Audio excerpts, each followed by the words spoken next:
Hear ye, I have forsooth the word of Shakespeare. Today we are reading Shakespeare.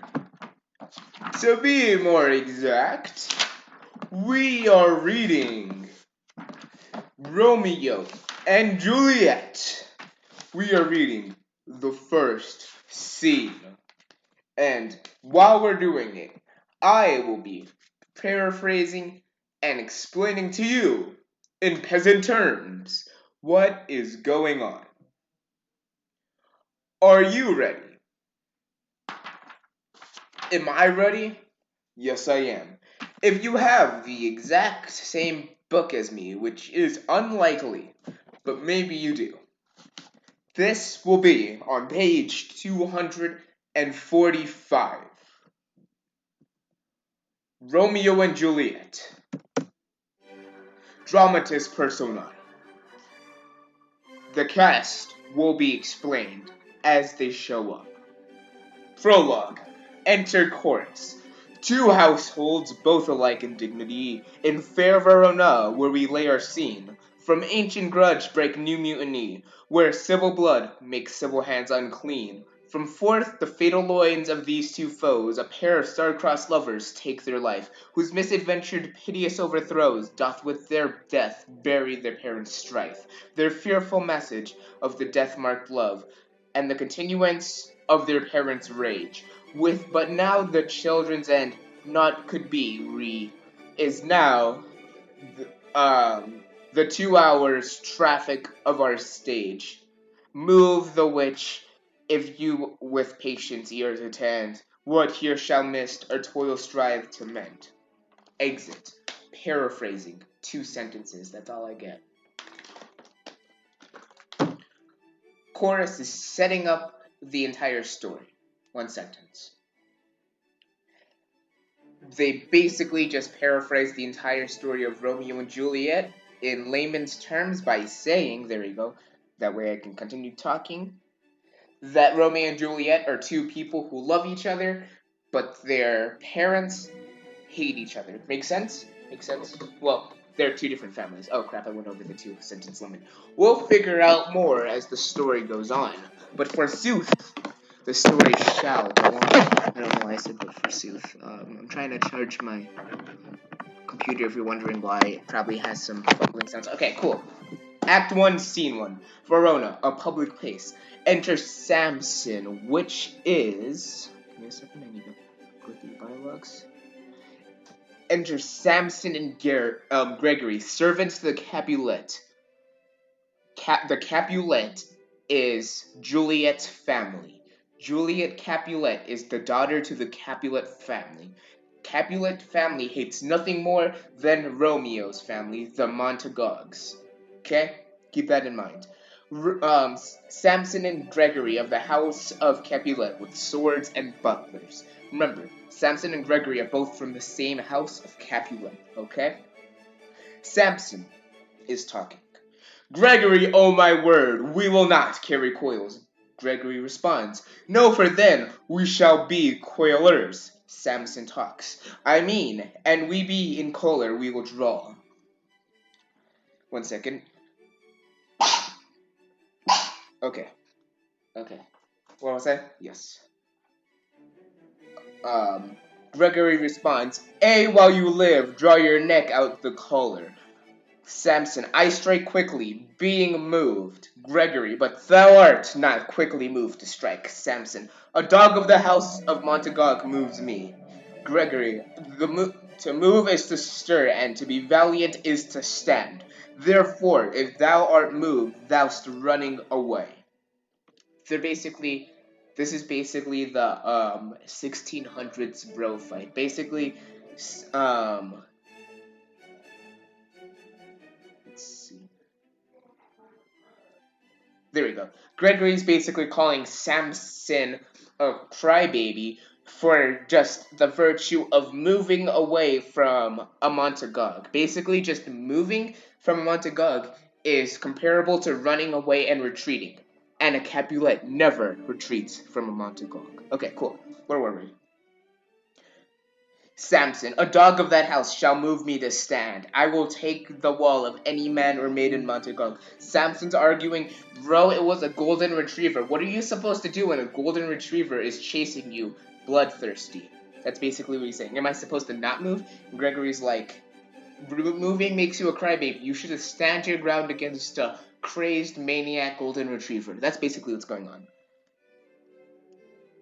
Gregory, that shows thee a weak slave, for the weakest goes to the wall. He's still calling him a crybaby.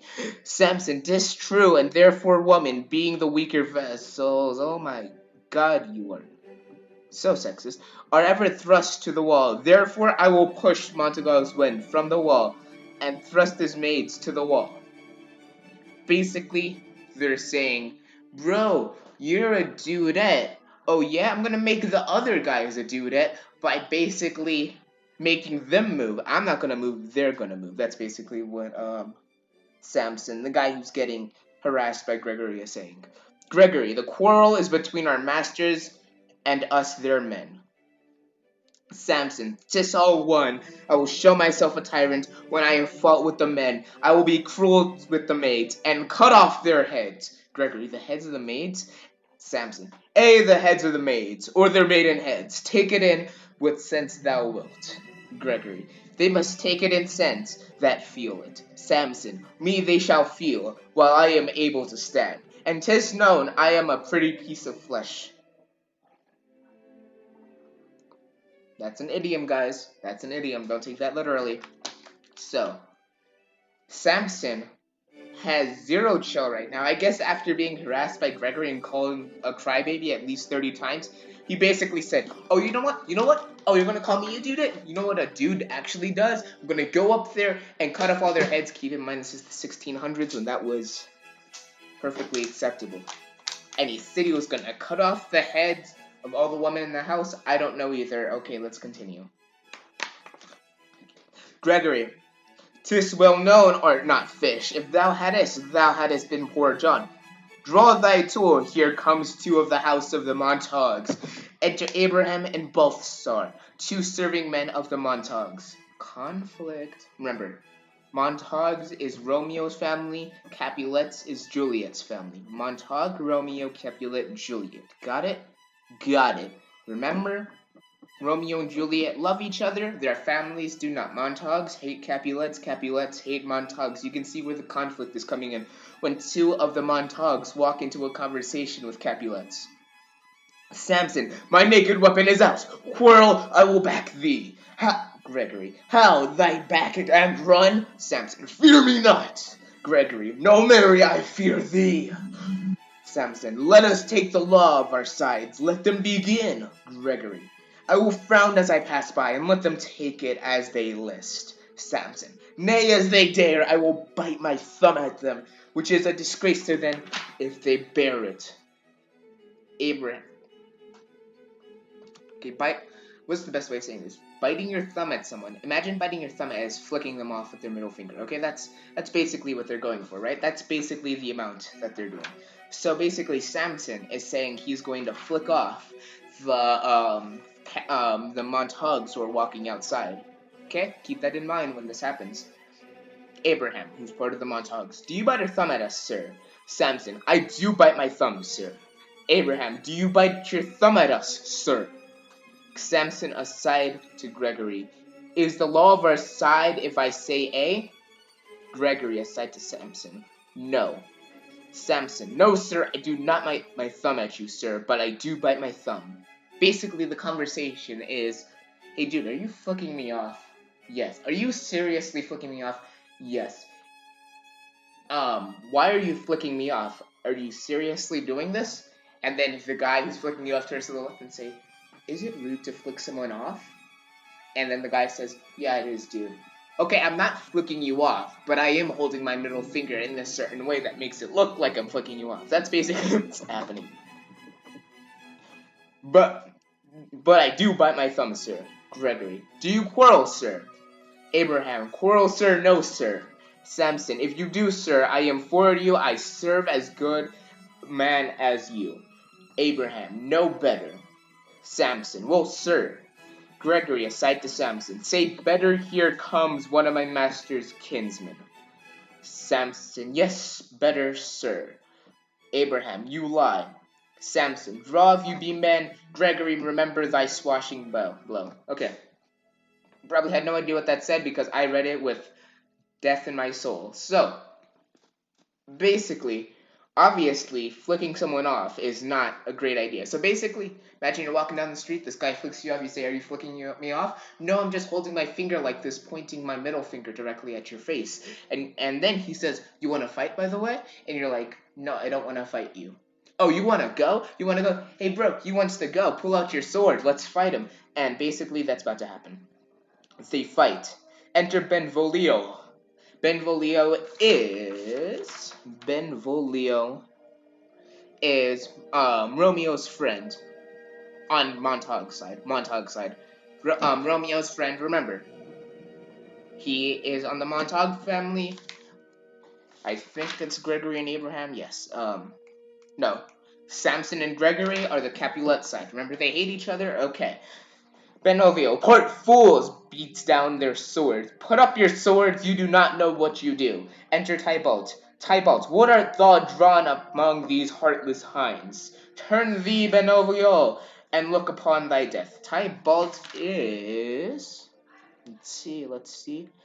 Tybalt is basically the exact same alignment as Benovio, but on the Capulet side.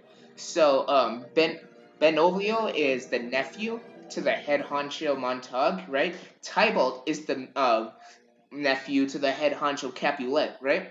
So you can see how there's conflict. Oh yeah, Benovio is a friend to Romeo. Tybalt is not a friend to Juliet or Romeo. He's just existing, I guess. I don't know how to put it.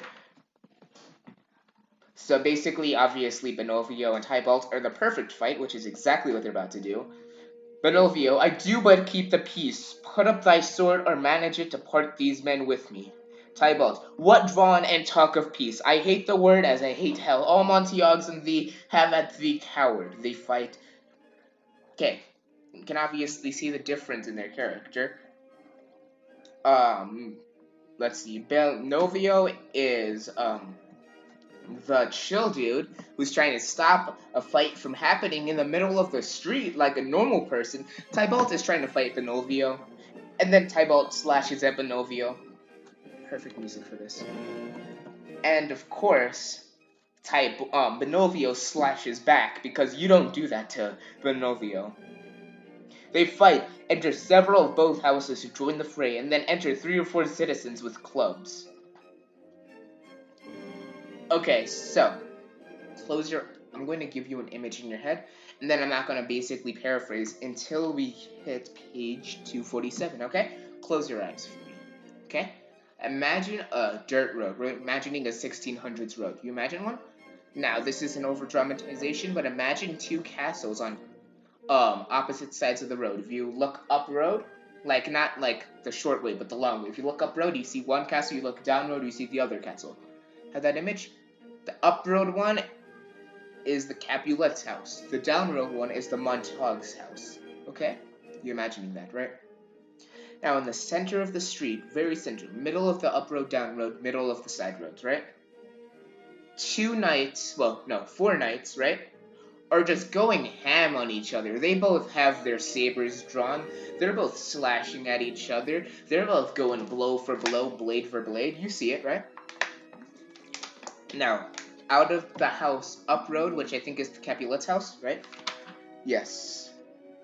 Tybalt walks out, right? Well, no. First, down road, some other dude who looks younger than everybody else going ham comes in, tries to stop a riot from happening in the middle of the street. Someone from the other house, which is the Capulet's house, comes in and then just starts beating the living crap out of the guy trying to stop the riot. Then they fight. Then a bunch of people, like I would say 4 or 5 people from each castle are storming in and fighting each other. So now it's just this huge dust-cloud pile, you know, in those cartoons, of just people going blade for blade, blow for blow. And then behind you and in front of you, off to the sides of the road, there are just houses, peasants' houses, and a bunch of citizens who are peasants just run up there with caveman-style sticks, you know, those clubs, and they just start beating the crap out of, like, everybody. They don't have any direction to hit. They're not on one side or the other. They're just equally hitting everyone on the head. Close your eyes. Imagine that scream. Imagine screaming, right? You can imagine that scene? Yeah, that's what's happening. Okay, cool. Not going to explain anything else for the rest of it. Citizens, clubs, bills, and partisans strike. Beat them down. Down with the Capulets, down with the Montagues. Enter old Capulet in his gown and Lady Capulet. Capulet, what noise is this? Give me my long sword, ho. Doesn't mean what you think it means. Lady Capulet, a crutch, a crutch. Why call you for a sword? Capulet, my sword, I say. Old Montague has come and flourishes his blade in spite of me. Enter old Montague and Lady Montague. Montague, thou villain, Capulet, hold me not, let me go. Thou shalt not stir. Oh yeah, this is Lady Montague, by the way. Thou shalt not stir 1 foot to seek a foe. Enter Prince Escalius with his train. Yes, train. Prince Escalius, rebellious subjects, enemies to peace, profaners of this neighbor, stay and steal. Will they not hear? What ho, you men, you beasts, the quench thou fire of pertinacious rage with purple fountains issuing from your veins. Yeah. On pain of torture from those bloody hands, throw your mistempered weapons to the ground, and hear the sentence of your moved prince. 3 civil brawls, bred with an angry word, by thee, old Capulet and Montague, have thrice disturbed the quiet of our streets, and made Verona's ancient citizens cast by their grave beseeming ornaments to wield the old partisans in hands as old, cakered with peace, to the part of cankered hate. If ever you disturb our streets again, your lives shall pay the forfeit of the peace. For this time, all you rest depart away. For you, Capulet, shall go along with me, and Montague, come you this afternoon. To know the further pleasure of this case, to old Freetown, our common judgment place once more, on pain of death, all men depart. Exeunt all but Montague, Lady Montague, and Benovio. Okay, let me break down the scene for you, okay? Let me break down the scene. We're not at the end, but this was a pretty major scene that you need to understand.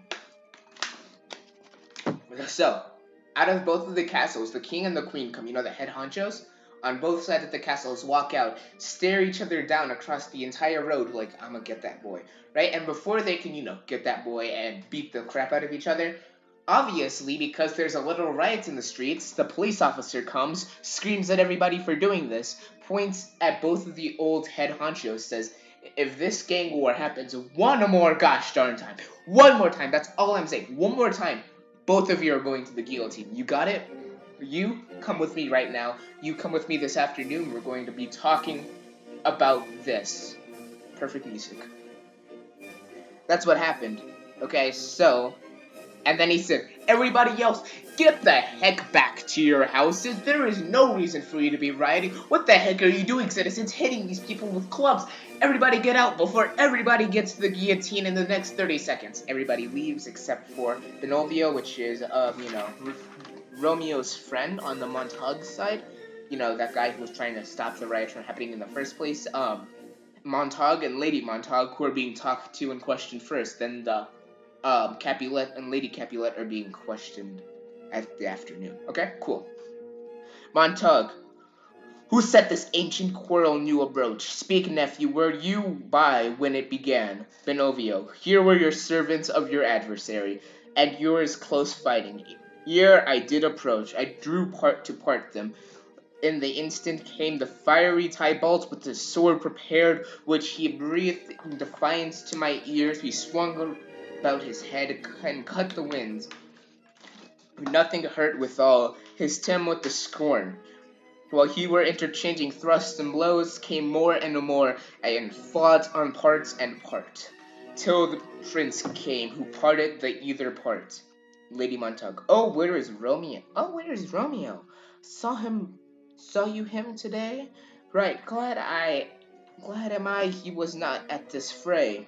Benovio, madam, an hour before the worshipped sun peered the forth of the golden window of the east. A troubled mind drave me to walk aboard, where, underneath the grove of the sycamore, and the westward rueth of the city side to early walking, I did see your son. Towards him I made, but he was ware of me and stole the covent of the wood.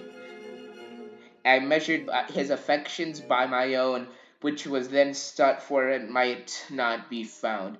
Being one too many, my wary self pursued my humor, not pursuing his. I gladly shunned who gladly fled from me. Okay, break down the scene, because now we are at 2:47, okay?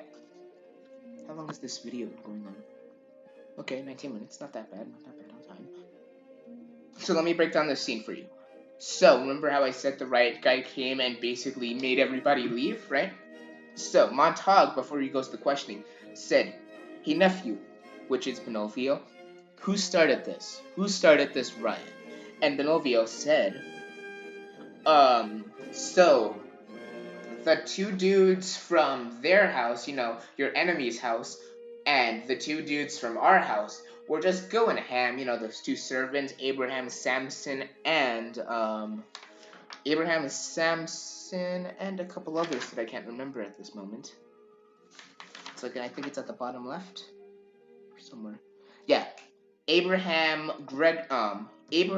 Balthasar, Samson, and Gregory. Where they were going to ham at against each other, right? Right. So they were fighting. That's basically what he was saying. And then Benvolio said that he tried to stop it. Tybalt came with the rage of 1,000 stuns, tried to beat the crap out of each other until the police officer came and made them all go to their houses before they get the guillotine, right?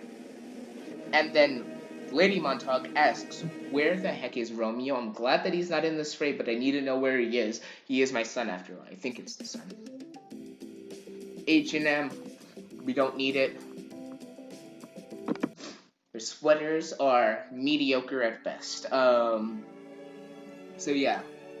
So Romeo, did his thing. I have to explain. So Benvolio, told Lady Montague, "Oh, last time I saw him was about noon." That's not an accurate time thing, but it gives you the time, because I don't know. An hour before the worshipped sun appeared at the fourth, the golden window of the east. I don't know what that means. I'm sorry. I don't have that extent of knowledge. Okay, so basically he was saying, so yeah, I saw him by the sycamore, like around noon. Even though we're friends, for some reason he saw me, said nope, and just bounced into the forest. I don't know why, but you know what? If he wants to be that way, I'll be that way too. I didn't bother him. I didn't try to find him. And okay, that's basically it. That's the paraphrase. Montague. "Many a morning hath he here been seen, with tears augmenting the fresh morning's dew, adding more clouds in his deep sighs, but all too soon." How much more do I have to read? Oh my god, okay. "But all too soon, as that all-cheering sun should be in the farthest east, to begin to draw the shady curtains from Aurora's bed. Away from the light steals home my heavy son, and private in his chamber's pen himself. Shuts up his windows, locks fair daylight out, and makes himself an artificial night. Black and portentous must his humor prove, unless good counsel may be the cause to remove." Benvolio, "My noble uncle, do you know but the cause?" Montague, "I neither know it, nor can I learn from it." Benvolio, "Have you importuned him by any means?" Montague, "Both by myself and many other friends, but as he is his own affection's counselor, is to himself, I will not say how true, but himself is so secret, and so close, so far from sounding and discovery, as his bud bit, with an envious worm, ere he can spread his sweet leaves to the air, or dedicate his beauty to the sun. Could we but learn from whence his sorrows grow, we would willingly give cure as no. I'm gonna paraphrase this in 10 words, doesn't matter how many sentences. Montague asks, "What is up with Romeo?" Nephew answers, "I don't know, man." That was way more than 10 words, but I put "I don't know, man" into the last 10th word, so I think it works out. Cool. That's basically it. By the way, he shuts himself out, he closes the curtains. Basically, he was the first introvert. First stereotypical introvert in this thing, okay? Cool. Enter Romeo. Yes, the head honcho is here. The main character is here. It's Romeo! Okay, Benovio, see where he comes, so please you. Step aside, and I'll know his grievance, or much be denied. Montague, I would thou wert so happy why thy stay, to hear true shift. Come, madam, let's away. Exigent Montague and Lady Benovio. Benovio, good morrow, cousin. Romeo, is the day so young? Benovio, but new struck 9. Romeo, me, sad hour Simon. Remember that around noon was just, just a guess? Because I don't understand with an hour before the worship sun. Now I'm going to guess it's an hour before sunrise because of how it's worded and how it's barely morning. Romeo, me, sad hour Simon. Was that my father, he that went to hence so fast? Benovio, it was. What saddens lengthens Romeo's hours? Romeo, not having that, which having them makes them short. Benovio, in love? Romeo, out. Benovio, of love? Romeo, out of her favor, where I am in love. Benovio, at last that love, so gentle in its view, should be so tyrannous and rough in proof. Romeo, at last that love, whose views is muffled still, should without eyes see pathways to its will. I understand that most of you don't see the drama that's happening, but this is cool. So, basically what's up with Romeo is that he wants to date Juliet, but he can't because we already went over this. Their families hate each other. So yeah, that's basically what's happening. And Romeo is trying to make it as short and as short as possible. That way he doesn't have to explain, hey, yeah, friend, you know that guy that you just fought? Yeah, I'm trying to date his cousin. Basically, he doesn't want to explain that, so he's basically saying, yeah, I'm sad because I'm in love, but nothing's happening, and I can't be in love. But I'm guessing from where this is going, they're probably going to figure it out, like in the next 5 pages, 4 pages. I don't know how long these take.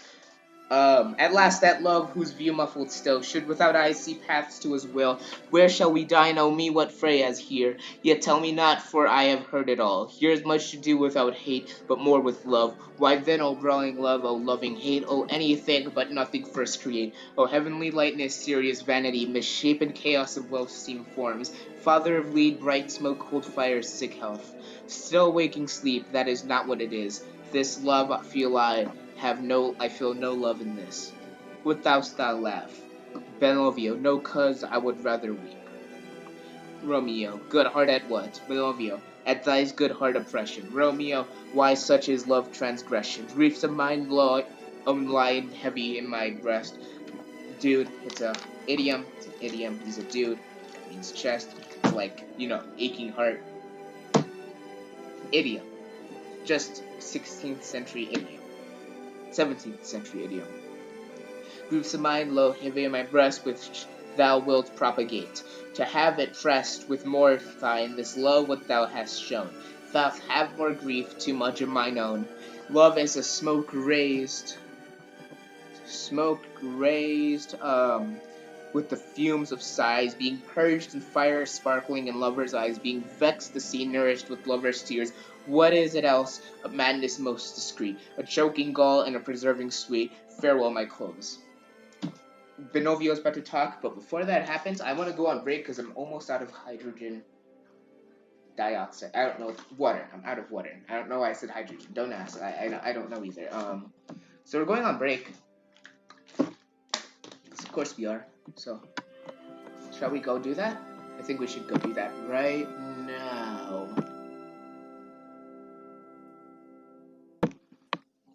Oh yeah, by the way, this is probably ear rape, but don't worry, I'm coming back. You guys are gonna see an intermission.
And we're back.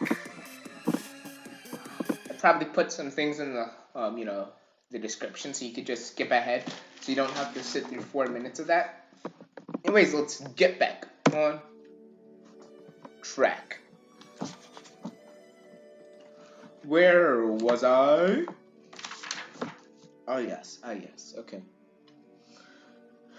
Benovio, soft, I will go along. And if you leave me so, you do me wrong. Romeo, tut, I have lost myself, I am not here. This is not Romeo, he's some other where. Benovio, tell me in sadness, who is it that you love? Romeo, what, shall I groan and tell thee?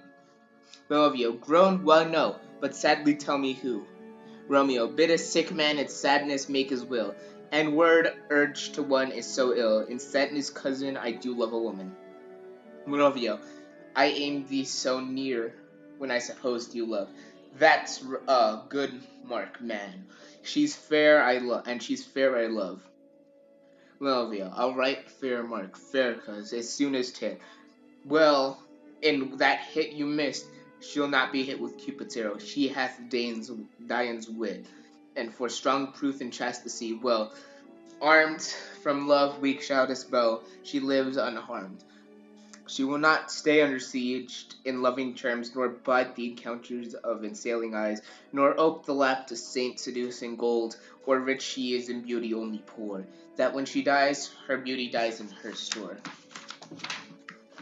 Romeo, then she hath sworn that she still lives in chaste? Romeo, she hath, and she is sparing makes huge waste. For beauty, starved of severity, cuts beauty off from all prepostery. She is too fair, too wise wisely too fair to merit bliss by making me despair. She hath forsworn to love, and in that vow do I live dead, that live I tell it now. Romeo, be ruled by me, forget to think of her. Romeo, oh, teach me how I should forget to think. Romeo, by giving liberty unto thine eyes, examine other beauties. Romeo, this the way to call her exquisite, in one question more. Look, you see, when I read Shakespeare, I have a when I do anything on my YouTube channel, I have like a bar set of like what my rating is. It's not PG, it's not PG-13. It's a little bit above PG-13 sometimes. Sometimes a little bit below, depending on what you're talking about. So like this is PG-13. You can't see my hand. And then right below that is my content, right? That's my rating that I try to strive for. See, I try to move like Shakespeare. Anytime I read Shakespeare, a little bit above it, like I'll move it like a little bit above PG-13, and that's where I'm limited. But you see this? See, this makes me personally uncomfortable to read, so I'm gonna skip an entire paragraph. If you have the same book as me, you can read it 248, that long paragraph that Romeo reads before scene 2, okay? It's before scene 2, that thing he reads, okay. Romeo, I pay that doctrine or else die in debt. Exeunt. Basically, Romeo told Romeo that he loved someone who's part of the Capulet, I think Capulet family, and Romeo was like, oh, heck no, dude. Get that out of here.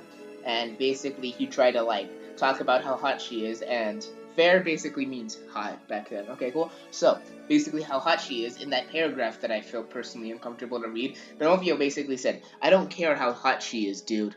Just forget that she exists. Cool? Cool. Scene 2 starts. We're not reading that today. Story for another day. Thank you so much for watching. My name's the Superior Master, and you just watched me scream Shakespeare into a microphone for 38, almost 40 minutes. If you're not part of my art class or art club, then I don't know what you're doing here, man. This is mainly for my art club because I scream Shakespeare. I already explained it. You don't need to know. Anyways, yeah, that's why. But if you're here from my main channel and just happen to click on this video, yeah, sometimes on Tuesdays and Thursdays I will make Shakespeare exclusive videos. Cool? Cool. So watch out for them creepers. Stay away from lava and keep your diamonds close to you. This has been a Warped Eyes production and Superior out. But before I do that, I just need to say thank you for watching a 40-minute video. If you watched all the way through, I'm going to skip the 4 minutes. So if you watched all the way through, that's 36 minutes, which means that my viewership is going up to like 300% right now. So if you managed to watch all of this straight through, that is amazing. You just like raised the amount of money I made by 900%. Cool. That's it. See ya.